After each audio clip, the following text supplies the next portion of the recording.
आज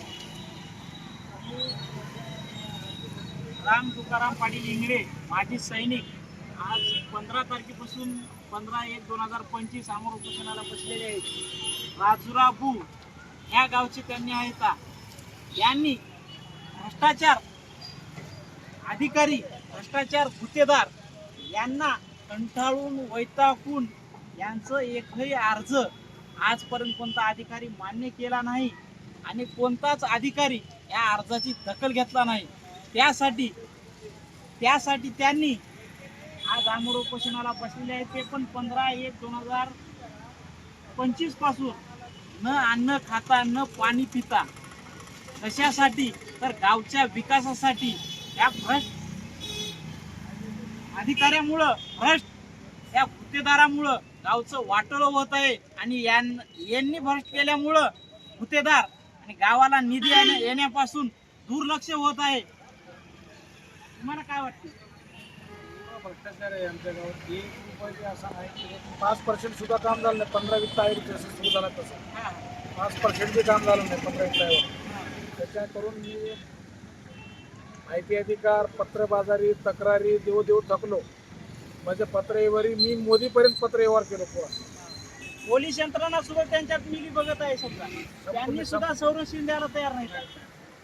सांगून थकलो. पोलीस यंत्रणा देखील इथं संरक्षण द्यायला तयार नाहीत. कारण इतका भ्रष्टाचार आपल्या देगलूर तालुक्यात आहे.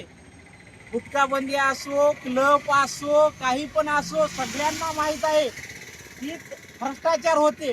पण भ्रष्टाचार होते त्यांना विरोध करण्यासाठी एकही आमदार, एकही खासदार त्यांच्या विरोधात जात नाहीत. कारण का? त्यांनी सुद्धा त्यांना टक्केवारी घरपोच जात आहे. त्यांनी कशाला विरोध जर केला तर त्यांची टक्केवारी सुद्धा बंद होऊ शकते. बरोबर आहे का? टक्केवारीतच चाललंय एवढं धिंगाणा. पुरा धिंगाणा. टक्केवारीमुळे आज आपल्या देगलूर तालुक्याचं, नांदेड जिल्ह्याचं वाटोळं होत आहे.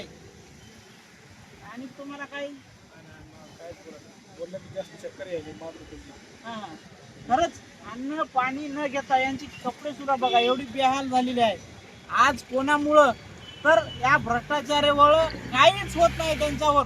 एवढा कसा एकमेव त्यांची संघटना असत, भाजप पक्ष असो किंवा काँग्रेस असो, ते दोन्ही बी ज्याची सत्ता आली त्यांना भ्रष्टाचार करणार त्यांना पण माहीत आहे.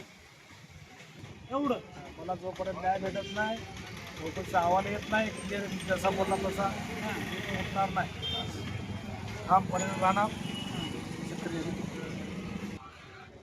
मला शासनाकडे एवढीच विनंती आहे, यांची थोडीफार तर दखल घेऊन यांच्या गुत्तेदारावर कारवाई ते पण मोठ्या संख्येने व्हावं, एवढीच माझी हात जोडून विनंती आहे. मी आकाश पाटील सावरगावकर,